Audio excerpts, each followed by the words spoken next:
이번에 EBS에서 수능 특강 사용 설명서 시리즈를 냈어요. 국어 영역에서는 문학만 나온 것 같은데 강력 추천합니다. EBS 수능 특강 문학 살 필요 없이 이 사용 설명서만 봐도 될 것 같아요.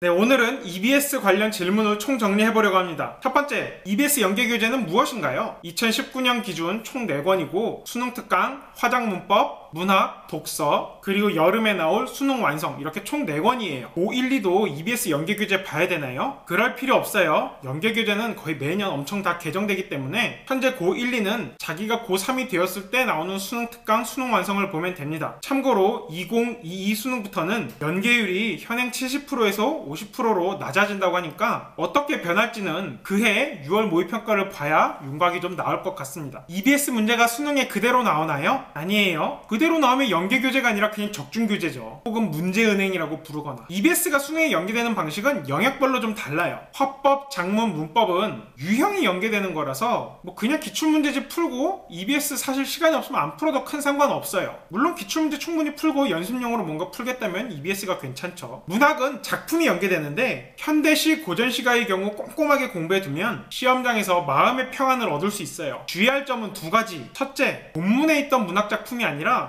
보기에 있던 문학작품에서 연계가 되기도 해요. 그러니까 교재를 꼼꼼하게 샅샅이 다 공부해야 되겠죠. 주의할 점 둘째, EBS에 실려있지 않은 작품도 수능에 나옵니다. 2019학년도 수능의 경우 유치원의 출생기는 EBS에 없던 작품입니다. 이 말을 거꾸로 하면 거의 한두 작품 외에는 전부 EBS에서 나온다는 거예요. 사실 낯선 작품이라 그래도 뭐 그렇게 문제가 어렵게 나오진 않았어요. 현대소설 고전산문 같은 경우는 제목이 적중할 때가 많아요. 이 소설이라는 게 시와 다르게 전문을 시험지에 다 실을 수가 없잖아요. 그래서 작품의 일부가 문제가 되는데 수능에는 이 EBS에 실린 부분과 영딴판인 다른 부분이 나올 수도 있고요. 혹은 EBS에 나온 부분과 한 몇 줄 정도 겹치게 이렇게 조금 교집합이 있는 정도로 나올 수도 있어요. 그래서 단순하게 EBS에 실린 부분만 열심히 공부하면 시험장에서 괜히 당황할 수 있어요. 왜냐면 EBS에서는 막 둘이 피 터지게 싸우는 장면이 실려 있었는데 수능에는 갑자기 이 둘이 아주 화기애애하게 잘 지내는 장면이 나올 수 있다는 거죠. 그러니까 좀 부지런한 학생들이라면 EBS에 실린 작품은 자습서를 통해 하나하나 확인해서 전체 줄거리를 정리해 두는 게 EBS 연계교재를 공부하는 의의가 될 거예요. 참고로 이번에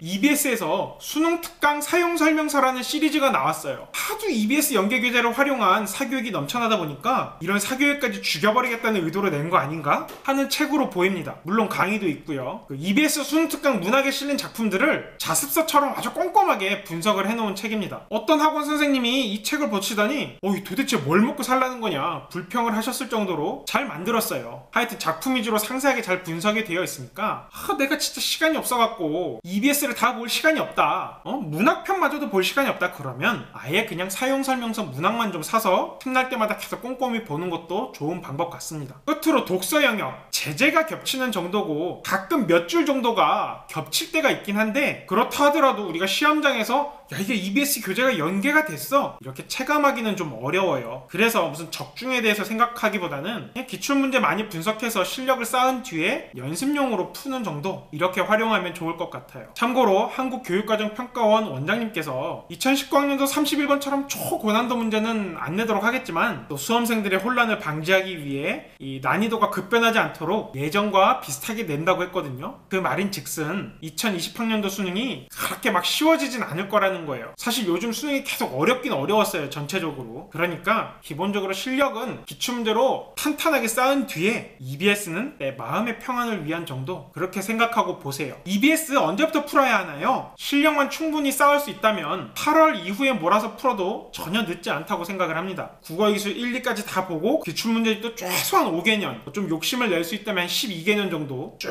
풀고 분석까지 한 뒤에 그렇게 출제자의 판단의 기준을 익히고 실력을 쌓는다면 그 다음에 EBS 몰아서 푸는 거는 그렇게 시간이 많이 안 걸려요. 특히 문학의 경우 이 사용 설명서가 아주 잘 되어 있기 때문에 문제 푸는 부담마저도 좀 줄여나갈 수 있는 그런 좋은 도구가 될 것으로 보입니다. 그러니까 주변에서 전부 EBS 푼다고 자기도 너무 급급하게 EBS 풀 필요는 없어요. 항상 중요한 건 실력 쌓는 거를 중심에 두고 실력 쌓는 거의 핵심은 뭐예요? 기출문제예요. 기출문제. 그걸 바탕으로 EBS는 쭉 이렇게 풀고 넘기자. EBS 안 봐도 되나요? 물론 수험생활에 반드시 해야 된다 이런 건 없어요. 이 수능 국어 고득점 받은 학생들 보면은 EBS 아예 안 본 학생도 있을 거고 기출문제 아예 안 푼 학생도 있을 거고 뭐 다양한 학생들이 있을 거 아니에요. 그러니까 뭔가를 반드시 해야 된다 이런 거는 성립하지 않는데 그래도 뭔가 확률적으로 또 논리적으로 생각하기에 더 나은 방향은 있으니까 이에 대해서 얘기를 한다면 일단 기출문제적으로 실력을 쌓고 EBS 정 볼 시간이 없으면 사용설명서 문학편이라도 꼭 보길 추천합니다. 다른 걸로 공부하는 것보단 그걸로 공부하는 게 훨씬 나은 것으로 보여요. 그리고 뭐 이제 기출문제집도 공부하고 다른 걸 공부하려고 한다면 그때는 EBS가 1순위가 되는 거죠. 어쨌든 상대적으로 양질의 문제를 제공하고 가격도 매우 저렴하고 또 필요한 경우에 강의도 무료로 볼 수 있으니까요. 그래서 뭐 다른 문제집이나 강의 보는 것보다는 EBS가 조금 더 우선순위라고 볼 수 있어요. 이렇게 영상을 찍고 나니까 EBS에서 협찬이나 지원을 받아서 찍은 것 같네요. 안타깝게도 아무런 협찬이나 지원을 받지 않았어요. 혹시 이 영상을 보시는 관계자분들이 있다면 저는 협찬이나 지원을 아주 환영한다는 것을 밝혀드립니다. 하여튼 모두 열심히 공부하세요.